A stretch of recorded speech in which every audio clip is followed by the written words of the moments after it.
İşdən iş çıxarırıq. Nərmin Aşurzadə ilə idarə etmənin əsasları başlayır. Salam, hər vaxtınız xeyir olsun. Əgər bu həftə içi günorta saat 1-dən 3-ə qədər bizi dinləyə bilməmisinizsə, narahat olmayın. Çünki bugün məhz icmalda həftə içində bizim efirdə nələr baş vermişdisə, bunu müzakirə edəcəyik. Həm söhbətim isə Rəsul Zayedovdur. Rəsul, xoş gəlmisiniz. Necəsiz? Salam, çox sağ olun, yaxşıyam. Siz necəsiz? Təşəkkür edirəm. Rəsul, biz bu həftəni tibbi marketinqlə başladıq. Həftənin ilk iş günündə bu haqda danışırdıq. Həm söhbətim isə marketoloq Aysel Xəlilbəyli oldu. Aysel xanım özü həkimdir və amma bitirən kimi bu ixtisası universiteti bitirən kimi keçirib marketinq tərəfinə. O deyir ki, çünki mən özümü marketinqdə daha çox ifadə edə bilirdim, mən sevirdim. Ona görə də mənə keçid etməyə həvəsli idim də, yəni. İndi bilmək istəyirəm ki, siz də o insanlardansınız ki, marketinqi belə sevərək, daha çox həvəsli olduğunuz üçün gəlmisiniz, yoxsa məcburiyyət oldu? Təbii ki, həvəs var idi, amma məni həm də push eləyiblər, ingilislər demiş, yəni ki, itələyiblər bu sahəyə. Necə olub? Mən sosial şəbəkələrdə yazan, pozan adam idim və müəyyən qədər bundan bir əhatə toplamışdım və o əhatə topladığım insanlar arasında çoxlu marketinq sahəsində mütəxəssis olan insanlar da var idi ki, dedilər, bu bacarığı niyə bu sahədə yoxlamırsan? Mən də bir 10 il bundan qabağın söhbətdir və bu sahəyə biraz keçid elədim, dəvətləri qəbul etdim və bir agentliklə başladıq bir işə və bugünkü gündə davam eləyirəm. Onda sizi kəşf eləyiblər də, yaxşı yazılar paylaşırdınız deyə. Bəli. Siz özünüz kimisə belə kəşf eləmisiniz karyeranız boyunca? Çox adamı kəşf eləmişik. Yəni ki, bu sahədə olan adamları, hansı ki, indi böyük şirkətlərdə kreativ direktor və s. işləyirlər həmin adamlar və yaxud da ki, hansısa kanallarda ssenari və s. yazırlar seriallara. Necə seçirsiniz ki, bu adam marketinqdə uğurludur ya yox? Yəni kreativ sahədə ola bilər ya yox? Biz marketinqdən daha çox copywriting tərəfdə ağırlıqlı axtarışlarda oluruq. Çünki bizim əsas məqsədimiz istehlakçıya, müştəriyə yaxşı və cəlb edici mesaj ötürən adamı tapmaqdır. Bunu da yenə ya fəaliyyətindən, bu bloq yazısı ola bilər, hansısa sosial şəbəkə profili ola bilər, yaratdığı kontentlər ola bilər. Buna baxırıq, oradakı yanaşmalarını görürük. Bu yanaşmalar əsasında başa düşürük ki, bu sahədə də yaxşı özünü göstərə bilər. İndi burada belə bir sual çıxır da. Biz birinci gün məsələn tibbi marketinqdən danışmışıq. Aysel xanım həyatı boyu həmişə bu sahədə çalışıb. Bir sahədə uğurlu olmaq, bu deməkdirmi ki, məsələn sən başqa marketinqin başqa istiqamətinə də keçsən, məsələn çay satışı ilə məşğul olmağa başlasan, orada da uğurlu olacaqsan. O sektorlara görə fərq var. Təbii ki, hansısa niş bir sahədə, buna niş sahə deyirlər, mütəxəssisləşmək həmişə daha effektiv olub. Amma müəyyən qədər artıq 10 il, 15 il təcrübəsi olan adam birdən çox sahədə onsuz da müəyyən qədər işlər görüb və bir çox böyük şirkətlərə xidmət verib deyə o adamlarda o kimi söhbətlər çox da keçərli olmur.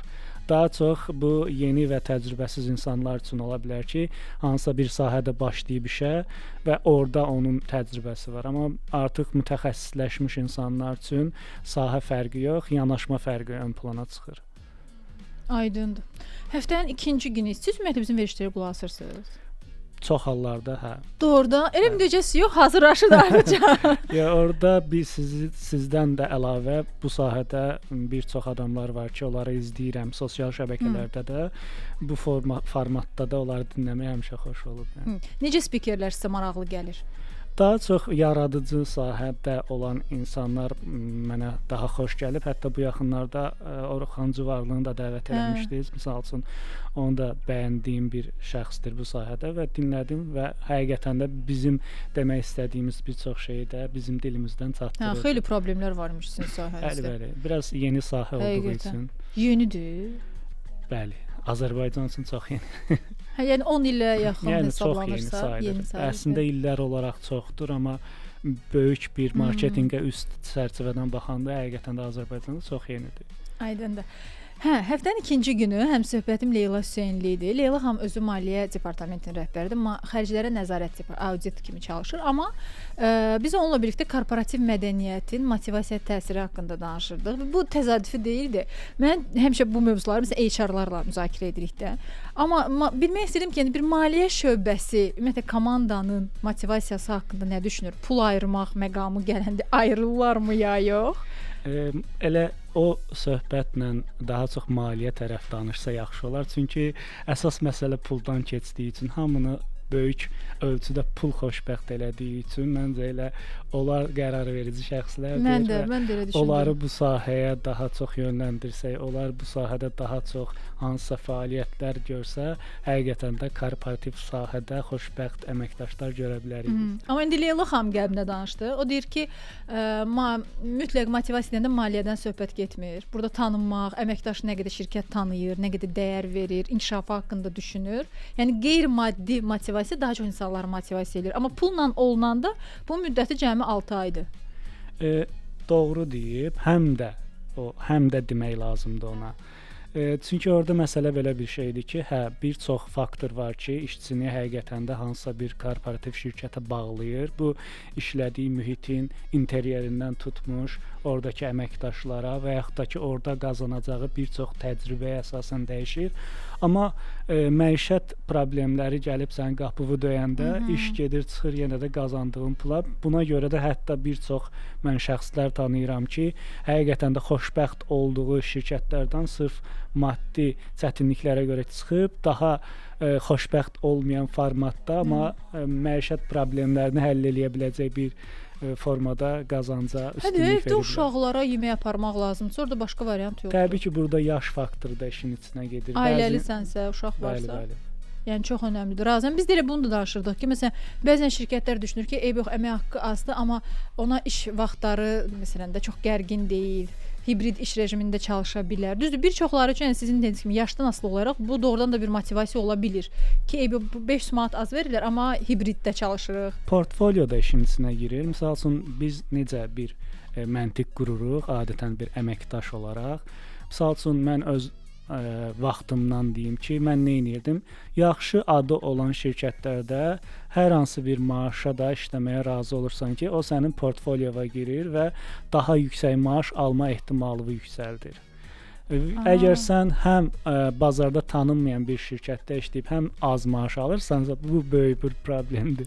Onda böyük şirkətlər özlərinə bu icazəni verə bilərlər. Bizdə işləyirsən, az maaşlara qane ol. Amma onlar şəxsi reputasiyalarına görə heç onu etmirlər. Həm də onlar bir çox cəhətdən bir çox üstünlüklərini göstərmək üçün elə maaşda da onlar ən yaxşı olduqlarını göstərirlər. İndi sizin öz komandanız var da, düzdür, idarə edirsiniz. Bu insanları siz necə motivasiya edirsiniz? Yeni il öncəsi xüsusilə. Bizim işimiz yaradıcılıq üzrə olduğu üçün biz daha çox maddiyyatdan çox işimizin danışılması hər zaman bizi motivasiya eləyir.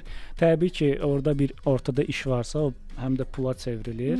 Yenə də hamı xoşbəxtdir, amma onsuz da bu must-dır. İngilislər demiş, yəni mütləqdir ki, pul qazanmalısan, amma pul qazandığın şey sənin haqqında da bir başqalarına bir şey çatdırmalıdır ki, bu adam bu işi görüb halaldır. Bunu da eşitmək həqiqətən də bir çox cəhətdən təmin eləyir insanı. Yeri gəlmiş ki, bunu da həmişə vurğulayırlar ki, son vaxtlar məsələn insanlar necə xoşbəxt olur iş yerində. O başa düşəndə ki, bunun mənası nədir? Mən bunu niyə edirəm? Bu mənə və insanlara nə qatır? Yəni faydalı olduğunu sanki hiss edirsən də. Və bütün bunlarda amma sizin o dediyinizdən sonra, bazadan sonra, puldan sonra gəlir də, daha sonra o digər dəyərlər haqqında düşünürsən. Əgər maddi olaraq tam qane olmursansa, yəni ki, daha sonra mən bu işi nə görürəm və s. dəyər haqqında düşünməyə bir o qədər də vaxt olmur. Təbii ki, yaxşı və böyük bir şeyin parçası olmaq bu insan psixologiyasının əsas, belə deyim, hissələrindən biridir. Sizcə hamı da elədir? Bəli, bu insan davranışıdır. Yəni biz bunu dəyişə bilmərik. İnsanlar hər zaman, hətta bu onların mənfisinə də çevrilə bilər. Daim təsdiq olunmaq ehtiyacı hiss eləyir. Bunu da nə ilə eləyirsən? Gördüyün işlə, nə bilim, qazandığın pulla, aldığın maşınla, amma totalında hər şey gedir, dayanır sənin gördüyün işdən qazandığın pula. Sizi nə motivasiya edir? Məni ən çox motivasiya edən şey təbii ki, yenə də maddiyyat kənarda qalır, amma ən çox gördüyüm işin mənə hətta tanımadığım insanlar tərəfindən belə təqdir olunmasıdır ki, hə, sən bunu işi görmüsən, çox sevdik, bəyəndik. Və yaxud da ki, böyük bir şirkətlərlə işləmək məni motivasiya eləyir ki, hə, mən deməli gördüyüm iş həqiqətən də müəyyən bir səviyyəyə çatıb ki, belə böyük korporativ şirkətlər məndən xidmət alırlar. Bu xarici motivasiya da düzdür, bu da olmalıdır. Bəs daxildə, yəni özünüzü nə hərəkətə keçirir? Özümüzü nə hərəkət keçirir? Məsələ odur ki, əgər biz kreativ bir iş görürüksə, kreativ iş sadəcə biznes tərəfdən yox da, onun kreativi ilə də insanlara çatır və danışılır. Bu da çox qəşəng geri dönüşlər insanlar tərəfindən və yaxud da ki, bu sahənin mütəxəssisləri tərəfindən belə sən hansı formadasa təqdir olunursansa, bu da böyük bir motivasiyadır bizim üçün. Təbii ki, razıyam. Həftənin 3-cü günü isə biz şirkət və əməkdaşlar öz yeni illə bağlı hədəflərini necə təyin etməlidir. İndi yeni il öncəsidir artıq. Bir çoxları düşünür axı kim 26-da buna başlayacağam, bunu edəcəm və s. Və bu planların amma necə həm də həyata keçirilsin, yazılı və düşüncədə qalmasın da. Bununla bağlı müzakirəmiz var idi və soruşmaq istəyirəm ki, məsələn siz həm bir şirkət olaraq, həm bir fərd olaraq yeni illə bağlı artıq hədəflər təyin olunub, müzakirə olunub, yoxsa elə yox? Təbii ki, müəyyən bir planlarımız var. Müəyyən qədər bazar da qlobala doğru bizdə inkişaf eləyir, qlobalın tələblərinə doğru inkişaf eləyir. Hazırda da aktual hansısa mövzulara, misal üçün süni intellekt, biz artıq bu sahədə də müəyyən qədər bazarda tanınmağa, yaxşı işlər görməyə və bu gördüyümüz işləri paylaşmağa çalışırıq. Necə süni intellektlə bağlı? Süni intellektlə məzmun yaratmaq. Yəni müəyyən qədər production işləri var ki, bu böyük maliyyələr və s. tutur. Biz o maliyyələri daha aşağı etmək üçün süni intellektin imkanlarından istifadə edirik və həqiqətən də müəyyən qədər problemləri həll eləyir o süni intellekt. Gələn illə bağlı əsas hədəfiniz budur ki, daha çox. Bütün dünya əslində bu istiqamətdə gedir. Biz də onların arxasıca gedirik və bir növ həmin o axından geri qalmamaq üçün. Bu şirkətlə bağlı. Bəs özünüzün fərdi olaraq nə planlar? Özümlə bağlı müəyyən qədər biz gördüyümüz işlərin müəyyən festivalları var ki, reklam festivallarıdır və s.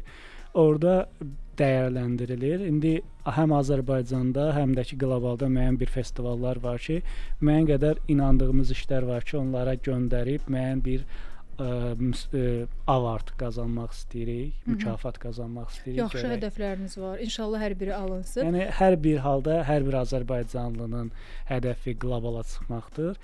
Xüsusən də bizim sahədə bu daha aktual bir şeydir ki, qlobalda danışılmaq, qlobalda bir iş görmək, qlobalın bir parçası olmaq. Qonağım Həlimə Qəmərlinskaya idi. O deyir ki, elə insanların çoxu sizi kimi düşünür. Məs 2-3 hədəfdədir, hamısı işlə bağlıdır da, karyera ilə bağlıdır. O deyir ki, amma elə olmamalıdır. Orada düzgün prioritetlərə hətta prioritet deyəndə ki, 7-8 addımlar vurğulayır ki, birinci sağlamlıq olmalıdır əsas. Gələn il sağlam 30 plussansa, sən gələn il artıq deməkdir ki, sağlamlıqla bağlı hədəflər. Bir ildir ki, idmana başlayacağam. Başlayacaqsan, başlamısınız artıq. O hədəfi qoymuşam, bir ildir artıq. İllik tamam oldu. Təbrik edirəm. 2026-dan hamının dediyi o əsas söz. Bayram günləri bitəndən sonra dərhal yanvarın 5-6-sı. Deyir ki, əsas ona baxın. Məsələn, özünüzü dəyərləndirin 10 ballıq deyək ki, şkala ilə. Məsələn, mənim sağlamlığım nə qədər mənə qane edir? Bu il nə problemlər oldu? İdman edirəmmi? Sağlam qidalanırammı? Gündə heç olmasa 10.000 addım atırammı? Bu minimal görünə bilər, amma bunu da belə etmək lazımdır. Bütün bunlara deyir baxıb siz özünüzü qiymətləndirirsiniz. Məsələn, amma obyektiv də nə qədər alınırsa. Əgər bu 5-dirsə, yenə də eybi yox. 5-dən aşağıdırsa, artıq qırmızıdasınız. Bəli. Və siz məsələn nə ən çox 5-dən aşağı hansı bəndlər oldu? Məsələn, burada sağlamlıq var idi, ailə həyatı var idi, şəxsi inkişaf var idi, kurslara gedirsinizmi və s. İş var idi. Hansı 5-dən daha aşağıdırsa, hansı ümumiyyətlə aşağıdırsa, daha çox ona fokus olmaq lazımdır. Yəni çalışın deyir, gələn illə bağlı hədəfləri o istiqamətdə təyin edəsiniz. Düz deyib. Amma reallaşdırmaq çətindir. Məsələ odur ki, biz işin gücün dalıcan çox qaçaqovla gedirik deyə bir çox məsələlərdə hobbilərimizi kənarlaşdırırıq. Bəli, mən həmin efirdə məhz ona görə Mən utanmışam. zarafat dedim, əslində zarafat mənim gələcəyim üçün çox ciddi bir problemdir ki, gələn ildən başlayacağam idmana, amma yaş öz sözünü deyir. Mən nə qədər özümü gənc də hiss eləsəm, daha əvvəl aktiv idman həyatım olub və s. amma o bir növ nankor bir sahədir. Dayandırdınsa sağollaşır səndən. Təbii ki, onu yenə də inandırıb özünə yaxınlaşdırmalısan ki, sağlam bədənin olsun, sağlam həqiqətən də əhvalın olsun. Hobbiləri yaxşı vurğuladınız. Orada elə onu da danışdıq. Deyir, sənin özün üçün edə biləcəyin nəsə varsa, onlardan biri də hobbidir. Əgər bu səndə heç bir hobbin yoxdursa, deməli sən özün üçün heç nə etmirsən və bu sən insan kimi formalaşdı. Yəni pul qazanmadan zövq ala bildiyin, sən sadəcə onu yatırmırsan, o sənə sadəcə zövq verir. Bu belə bir istiqamət olmalıdır. Sizdə var nəsə bir hobbi? Mən bu sahədə ən çox əziyyət çəkən adamlardan biriyəm. Nəyə görə?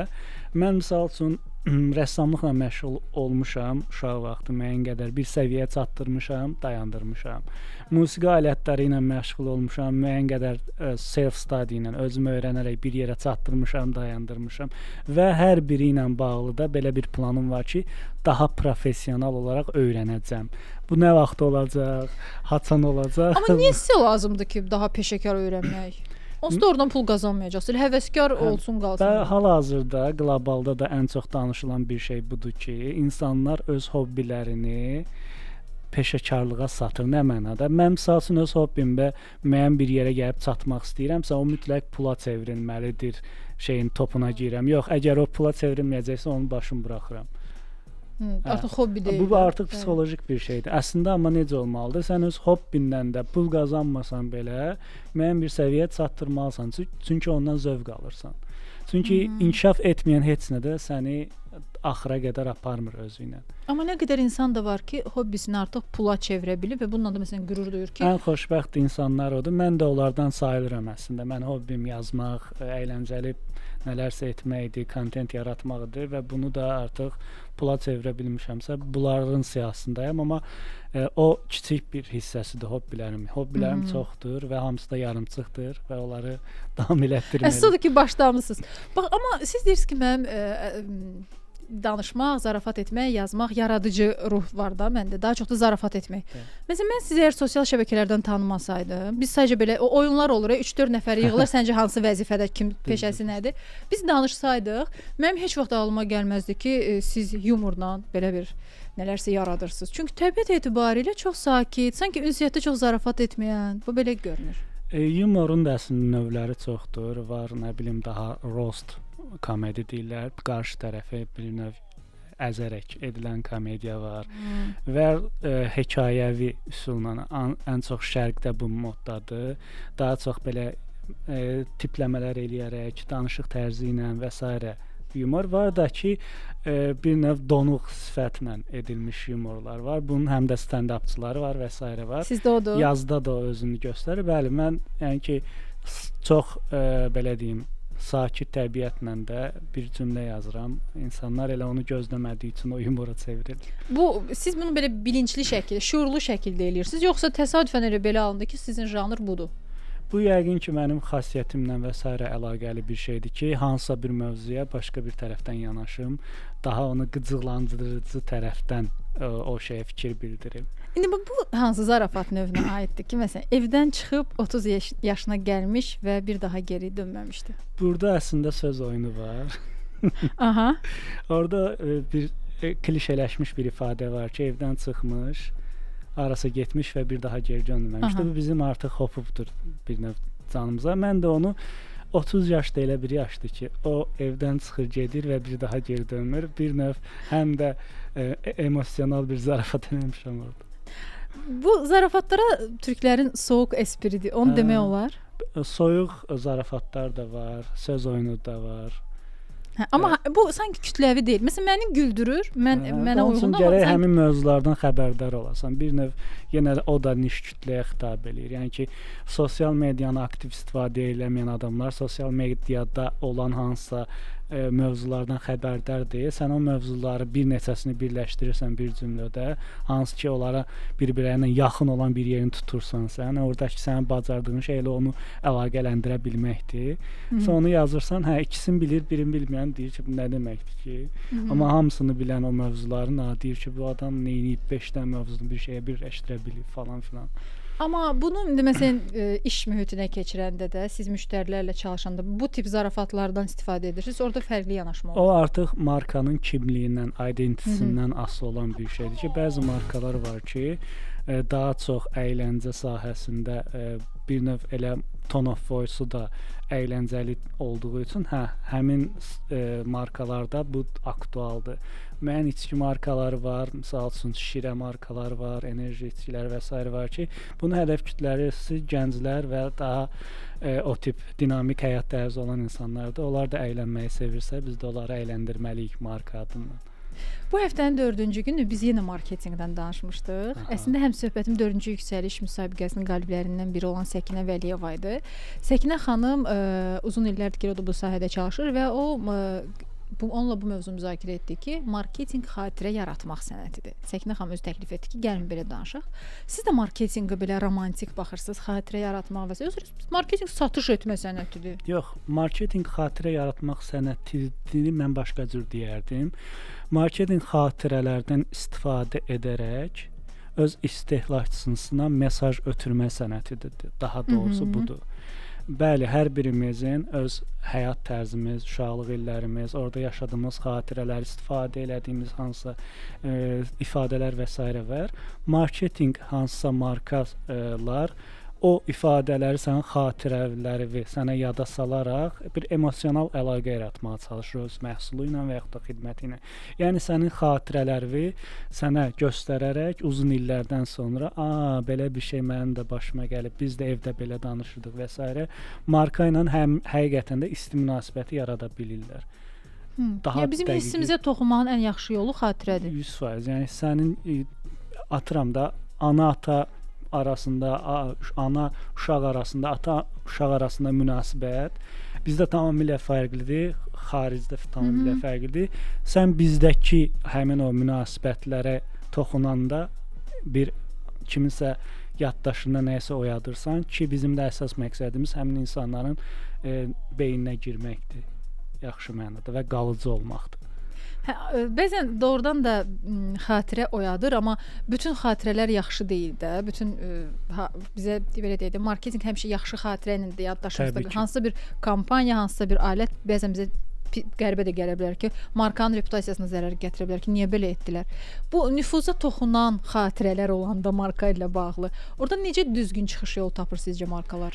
Bunu qlobalda da çox eləyiblər bu səhvi. Əslində onlar təbii ki, biz nə qədər təcrübəli də olsaq, nə qədər müşahidə qabiliyyətimiz yaxşı olsa da, bəzən hərdən başqa məqsəd üçün dediyimiz mesaj insanlarda tamamilə fərqli qəbul edilə bilər. Bunun ən yaxşı yolu özünü açıqlayıb üzr istəməkdir. Yəni insanların üzərinə getmək lazım deyir ki, yox, siz nə bilim başa düşmürsüz, beləsiz, eləsiz. Yox, bu deyil. Sən vermisən, okey, Allah canını sağ eləsin ki, bunu mənə çatdırmaq istəmirsən, amma belə gəlib çatmayıb bizə. Bu da sənin səhvindir. Daha detallı düşünərdin, daha detallı hazırlayardın. Amma mütləq həmişə açıqlama olmalıdır da, sadəcə sakit durmaq. Yaxşı olar ki, yəni o kütləvi şəkildə boykot edilirsə və s. ki, bu qlobalda çox olubdur. Markalar bir çox reklam filmini, hansı ki bizdəki kimi də deyil büdcələr, böyük milyonluq büdcələr var ki, silibdir 1 saat, 2 saat, 3 saat ərzində. Bizdə bəs büdcələr nə qədər olur? Ən çox? Bizdə reklam filmindən, kampaniyadan asılı olaraq ondan üzü yuxarı 100-ə zada, o da ki ən yaxşı halda. Ən bahalı reklam 100.000.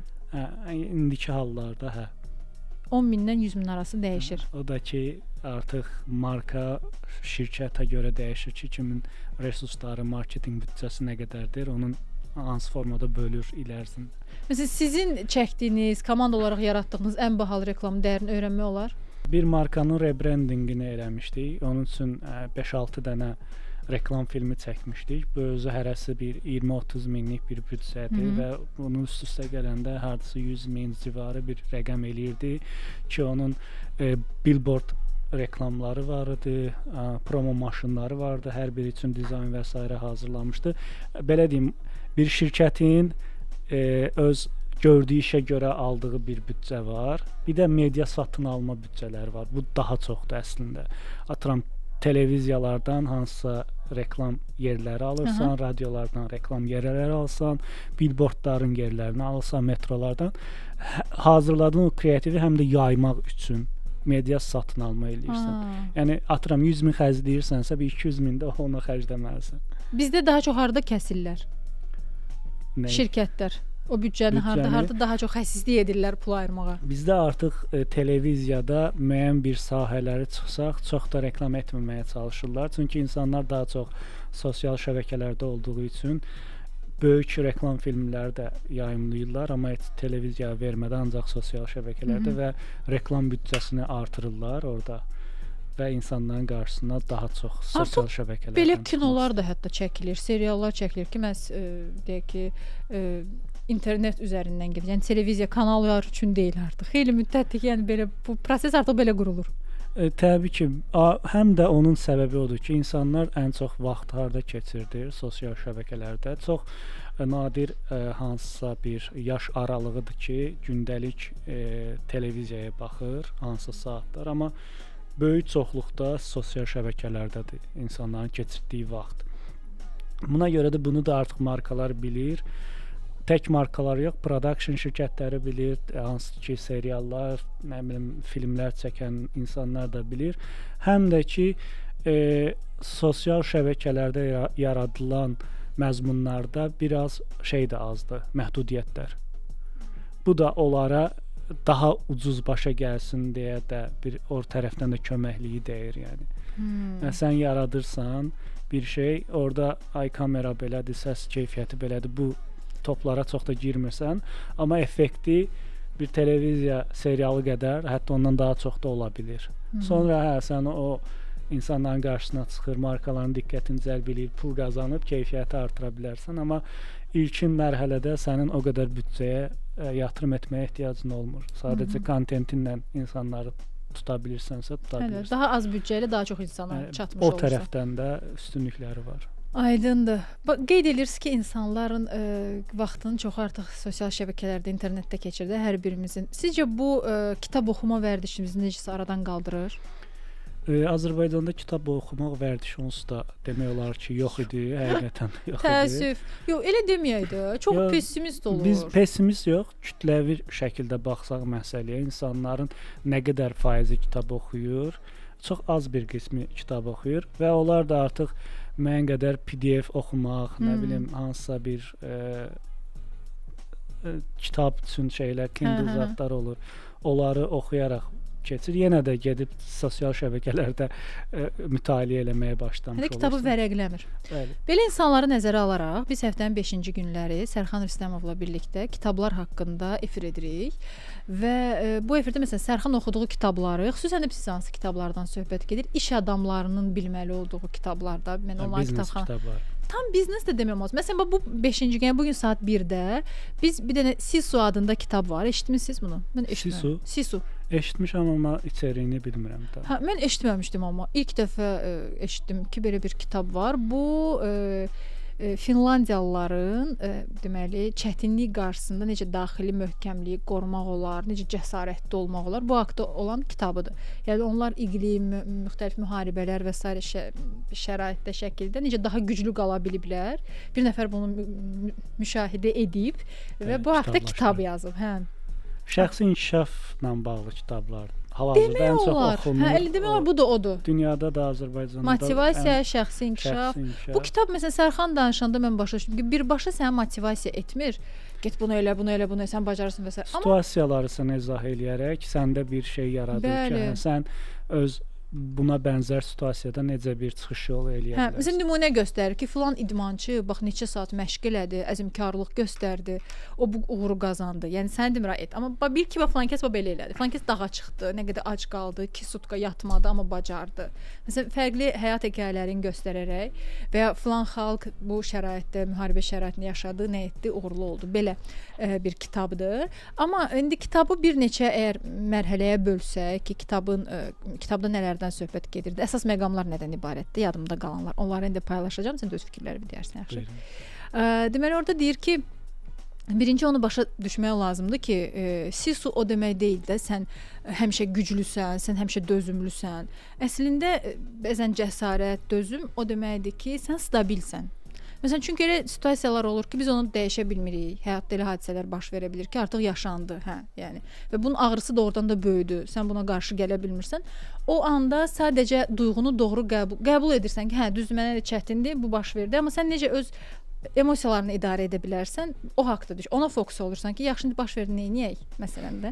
Bu məqamda necə stabil qalmaq olar, o belə əhval-ruhiyyə bu xəttlər üzrə belə getmir, daha stabil qalır. Bu kitab ümumiyyətlə sənə çalışır ki, bunu öyrətsin, bunu aşılasın. Siz ümumiyyətlə belə bir hadisələr baş verəndə stabilliyi qoruya bilirsiniz, daha emosional davranırsınız. Mən bayaqki mövzu ilə bağlı bir fikir bildirim. Mən çox çalış, daha yaxşı olacaq deyə şeylərə çox da inanmıram. Bəzən çox çalışırsan, həqiqətən də həddindən artıq çox çalışırsan, daha yaxşı olmur. Çünki əslində onu elə qəbullanmaq özü səhvdir və sənin həqiqətən də motivasiya və psixologiyaya ciddi təsirlər eləyir. Çünki sən özünü şərtləndirirsən ki, mən çox çalışsam uğurlu olacağam və olmursan və başa da düşmürsən ki, mən nəyə baş verdi ki, uğurlu ola bilmədim. Biz onu başa düşsək ki, çox çalışmaq kifayət eləmir. Birdən çox dinamikin eyni anda, eyni formada üst-üstə düşməsi əsasında uğur yaranır əslində. Bəlkə də elədiyin hansısa bir mənasız bir post belə kimsə qarşısına çıxır, sən illərlə hazırladığın hansısa kontentdən daha çox təsir edir insanlara. Amma bu yenə davamlı olub da. Əsas məsələ bax odur, davamlı olmaq. Yəni sən çox çalışdım, uğurlu olmadım, nə edə bilərəm? Davam eləyə bilərəm. Və yaxud da istiqaməti dəyişə bilərəm. Bir türklər demiş, havayı koklamaq lazımdır. O nə deməkdir? O deməkdir ki, sən bir at gözlükləri ilə getmə, bir ətrafa bax gör, dünya hansı istiqamətə gedirsən, harda səhv eləyirsən ki, bəlkə sənin çalışdığın sahə o qədər də insanlara maraqlı deyil bugünkü gün. Sən bugünkü gün üçün nələr eləyə bilərsən və yaxud da gələcəyə yönümlü nələr eləyə bilərsən. Bir növ məncə o kitabların məqsədi insanların yanaşma tərzini düzəltməkdir. Yəni biz oxuyuruq, onda gedək belə eləyək, orada elə yazılmışdı. Yox, o deyir ki, burada belə olmuşdu, bu situasiyada belə olmuşdu, sən bunlardan bir nəticə çıxart. Sənə uyğunu hansıdır? Bəli, bu da əsas məsələ. Bir də deyir ki, o kitabda sonda bunu da mütləq deməliyəm. Deyir ki, burada çətinliyi biz problem kimi görməli deyilik. Bu sadəcə həyatın bir hissəsidir. Bu prosesin davamlı olacaq prosesin bir hissəsidir. Biz həyatı həqiqətən də bir üstəgəl, bir bərabərdə iki kimi uşaq vaxtından öyrənirik. Sonra real həyata qayıdanda görürük ki, əslində burada çox kompleks matematik həlləri də var. Biz müxtəlif situasiyalarda birdən çox yanaşma eləyə bilərik və bu bizim seçimlərimiz, bizim həyatımıza çox ciddi təsirləri ola bilər. Bunu böyüyəndə öyrəndik. Biraz gec olurum. Yox, böyüyəndə tam öyrəndim. Yaşadıqca yavaş. Öyrənə biliriksə bu da böyük bir şeydir. Rəsul, çox sağ olun gəldiyinizə görə. Sonda nəsə demək istəyirsinizsə, nəsə danışmaq istəyirsinizsə, o bir hansısa məqam qaldı, əlavə etmək istəyirsinizsə? Yox, xoş söhbət oldu. Hər zaman belə söhbətlər eşidək sizdən. Məncə insanların ehtiyacı olan əsas şeylərdən biri də özlərinin də daxilində yaşadığı şeyləri başqalarından eşidib, mən də bu problemlərlə qarşılaşıram, tək deyiləmi onlarda yarada bilməkdir. Minnətdaram. Mən də çox təşəkkür edirəm sizə gəldiyinizə görə. Bugünkü həmsöhbətim Rəsul Zahidov idi. Biz onunla birlikdə bu həftə idarə etmənin əsaslarında hansı hadisələr baş verdi, hansı məsələlərə toxunduqsa onu müzakirə etdik. Dinlədiyinizə görə çox sağ olun. Növbəti həftələrdə yenidən eşidilmək ümidi ilə.